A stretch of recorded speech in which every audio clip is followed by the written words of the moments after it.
G'day YouTube, it's Shane here once again, and today is not a bad day.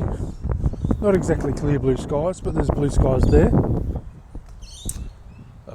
The winds decided to pick up the moment I record, as of course, and but today's a pretty good day.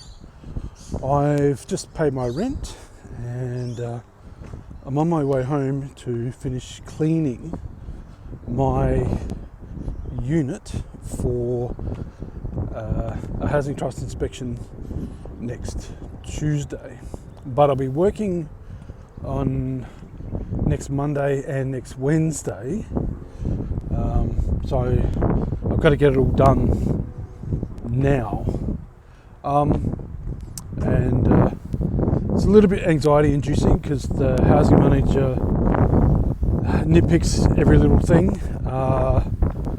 A couple of visits ago, she had a go at me for having cobwebs on the wheelie bin outside of my property. And of course that's got nothing to do with the inside of the property. And, you know, a wheelie bin can be removed or whatever. And I'd cleaned the entire property outside, got rid of all the cobwebs on the outside of the property and all the rest of it. But I secretly suspect they've got to make notes. They can't just say, oh, the property was perfect, it was immaculate and all this sort of stuff. You know, they've got to make up something. But yeah, it's always anxiety inducing. But I'm going to take the opportunity to purge a lot of paperwork that I don't need, stuff that I'm holding on to, Christmas cards and things from friends who are no longer friends, and you know, the usual stuff that just accumulates when you think that you need to hold on to it, and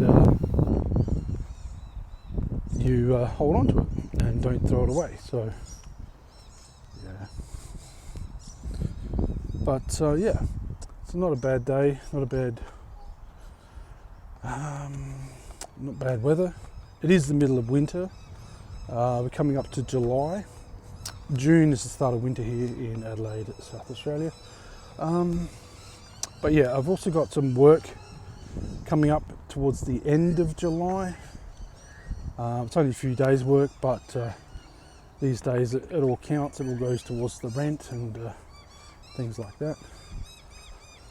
I'm also looking at ways I can curb my spending, and I'm also looking at different ways I can improve my employment prospects. The reason I took up the job at the call centre was as a full-time permanent position. Look at my lips. I think I've got a cold coming on, and I'm fully vaxxed. Got COVID vax, got the flu vax. But yeah. But anyway, I'm thinking of doing like a barista course. Apparently that's a 3-day course and it's fairly intensive. Now my goal is not to be a barista, but I know that there is work available, and my goal is to eliminate barriers to employment. So if someone says, can you do this? Yes, I can do that. Rather than, no, I can't do that, and costing me a shift or whatever. I'm looking at getting a gaming license as well, where that allows me to work in gambling venues and things like that. It just opens up all sorts of areas of employment and eliminates those barriers. I'm now more open to applying for everything and then finding out later what the requirements are. It's about putting my name down in first, getting the foot in the door, and then saying, okay, now, do I have the uniform? Do I need what kind of clothing do I require for this particular position? And so on and so forth. So that's something I'm working towards. But apart from that, I'm doing okay. hemorrhaging a bit of money. I am looking at different ways of slowing things down a bit and just opening myself up to more opportunities work-wise. I'd love to get into like voiceover work and voice acting, and looking at contacts and things that would be able to help me with that sort of thing. The podcast helps a little bit, and I've got like a few Patreon supporters with that, but it's not a whole lot of money, right? Not a whole lot of money at all. At this stage, a lot of the social media stuff doesn't even pay for my internet bill each month. You know, like, so there's a point where I would like a lot of this stuff, this activity, to pay for itself, but you know, that's the ultimate dream, isn't it? But not in the sense of being lazy, because I think if you stop and think about it, the people that have the big YouTube channels, they pay lots of money for people to edit their content, come up with music, people that do the research, go off and find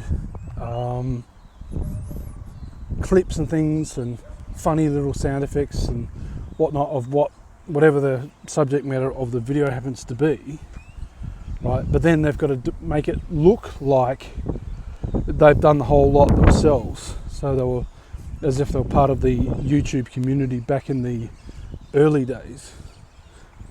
Unlike myself, which I just record a video on my iPad. I use Canva to add the title in so if I do this, I can put the title here.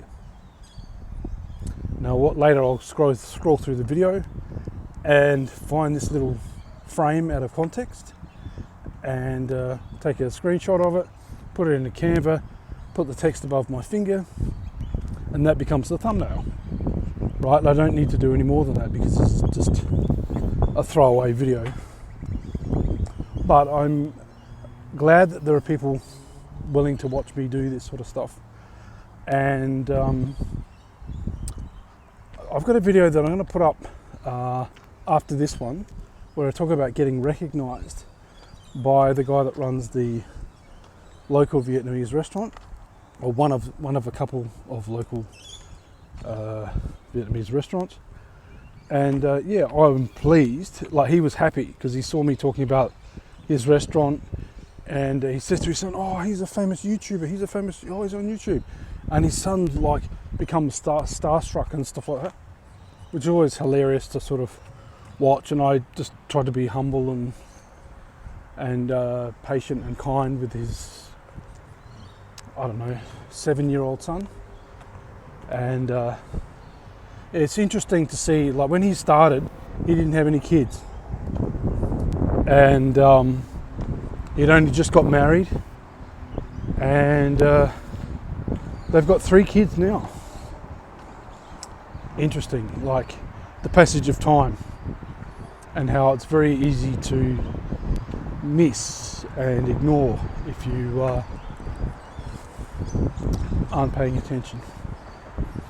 Anyway, look after yourselves, have a great day, and I'll catch you sometime in the future.